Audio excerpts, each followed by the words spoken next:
గోదావరి కావచ్చు, మాల్యాల కావచ్చు, రాయలసీమ కావచ్చు, ఎవరికి చుక్క నీళ్ళు దొరకకపోతుండే.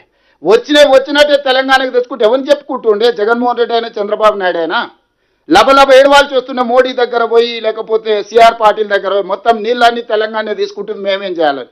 తెలంగాణ లోపలికి వచ్చి చంద్రబాబు నాయుడు లేకపోతే జగన్మోహన్ రెడ్డి ఆపగలుగుతుండే? జూరాలలో ఉండుంటే ఈరోజు జూరాల నుంచి శ్రీశైలం పంపించడంతోటి నీకేమో 0.25 టీఎంసీ నీళ్లు తీసుకోవడానికి ఉంటే వాళ్ళకి 13 టీఎంసీలు తీసుకోవడానికి ఉంది. నువ్వు చెంబెడ్ నీళ్లు దొంగతనం చేసే లోపల వాడు 100 కుండల నీళ్ళే తీసుకుపోయేటంత పొక్కలు పెట్టి రెడీ చేసుకున్నాడు. ఈ 10 ఏళ్లలో ఈయన వాళ్ళకి ఇచ్చిన అవకాశం. అందుకే ఈరోజు లెవెల్ ప్లేయింగ్ ఫీల్డ్ ఈక్వల్గా లేదు, ఇర్రేషనల్ అయిపోయింది. మనకు అసలు ఏం అవకాశమే లేదు. మన నిండా అసలు అసలు అచేతన అవస్థకు తెలంగాణ నెట్టేసిండు చంద్రశేఖరరావు, హరీష్ రావు. వాళ్ళు బలవంతులు అయిపోయారు. పర్ డే 4.5 టీఎంసీలు తీసుకెళ్లే కెపాసిటీని 13.5 టీఎంసీలకు ఎన్హాన్ చేసుకున్నారు చంద్రశేఖరరావు ముఖ్యమంత్రి ఉన్నప్పుడు 10 ఏళ్లలో. ఈరోజు నువ్వు ఏం చేసినా శ్రీశైలం బ్యాక్ వాటర్స్ నుంచి నీళ్లు తీసుకోవాలంటే మన శక్తి సరిపోదు. నువ్వు అన్నీ అనుకున్నట్టు కంప్లీట్ చేస్తే కూడా 2 టీఎంసీలు తీసుకోలేవు.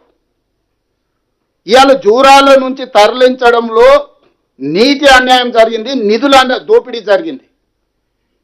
ఈ దానికి క్యాబినెట్ అప్రూవల్ లేదు. ఎట్లయితే మేడిగడ్డ నుంచి తుమ్మిడి అయితే నుంచి మేడిగడ్డకు మారిస్తే ఎట్లయితే కమిషన్ మీరు క్యాబినెట్ అప్రూవల్ అడిగిండో, ఈరోజు నేను ఇదే మాట అడగదలుచుకున్నాను చంద్రశేఖరరావు గారిని శాసనసభలో. అందుకే వారు హాజరు అవ్వడానికి జంకుతున్నారు. వారికి తెలుసు చర్చ ఎక్కడికి దారి తీస్తుంది. స్టెప్ బై స్టెప్ ప్రతి లెటర్ ఎట్లా తీసుకొచ్చి మనం ముందర పెడతాము, ఏ రకంగా చర్చ చేస్తాం అనేది వారిద్దరికీ తెలుసు. అందుకే తొండి వాదన మొండి వాదన బలంగా వినిపిస్తారు. ఎప్పుడైతే నేను ఇంటర్నల్ మీటింగ్లో ఇవన్నీ మాట్లాడే ఆఫీసర్లకు నేను ఒక డైరెక్షన్ ఇచ్చిన, దీని మీద ఎంక్వైరీ చేద్దామని. ఎప్పుడైతే నేను 4 రోజుల క్రితం ఇది అన్నానో, హరీష్ రావు గారు ఇది వదిలేసిండు. మళ్ళీ బంకచెర్ల నల్లమల సాగర్కి పోయి గోదావరి మీద మాట్లాడుతుంది. ఇప్పుడు ఇది మాట్లాడతలేడు. ఇప్పుడు ఇక 3 రోజుల నుంచి మీరు హరీష్ రావు గారి స్టేట్మెంట్ చూడండి. నేను 4 రోజుల క్రితం మా అధికారులందరినీ పిలిచి కూర్చోబెట్టి ఓకే ఫైన్ బాగుంది, చర్చ అంతా చేద్దాం, TO terms of reference ready అయ్యండి, ఎంక్వైరీకి ఆర్డర్ ఇద్దామని చెప్పి ఆఫీసర్లు అందరికీ చెప్పిన. మా పేసీ ఉన్నోళ్లకు, లా సెక్రటరీకి, ఇరిగేషన్ సెక్రటరీకి రైట్ ఎంక్వైరీకి ఆర్డర్ ప్లేస్ చేద్దాం. మనం తప్పు చేస్తే మన సంగతి తెలుస్తుంది, వాళ్ళు తప్పు చేస్తే వాళ్ళ సంగతి తెలుస్తుంది, ఎంక్వైరీ ఆర్డర్ ఇద్దామని ఎప్పుడైతే చెప్పినామో ఈ వాసన పసిగట్టండి. హరీష్ రావుకి ఇట్లాంటి వాసన చూసే అలవాటు బాగా పర్ఫెక్ట్గా ఉన్నది. ఇప్పుడు ఏమంటుండు, ఇంకా కృష్ణా నది మీద చర్చ వదిలేసిండు.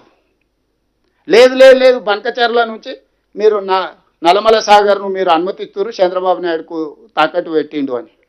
నేను అనేది ఈ రూమ్లో ఉన్న వాళ్ళు ఎవరమైనా మనం ఈ ప్రాంతంలో పుట్టి, ఈ ప్రాంతంలో పెరిగి, ఈ ప్రాంతంలో రాజకీయాలు చేయాలనుకుంటున్నాం. ఎవరైనా ఏ విషయంలో అయినా ఏదైనా అభిప్రాయం ఉండొచ్చు. తెలంగాణ నీళ్లు ఇతరులకు ఇచ్చే దాంట్లో ఎవడైనా ఒక సెకండ్ అని ఆలోచన చేస్తాడా?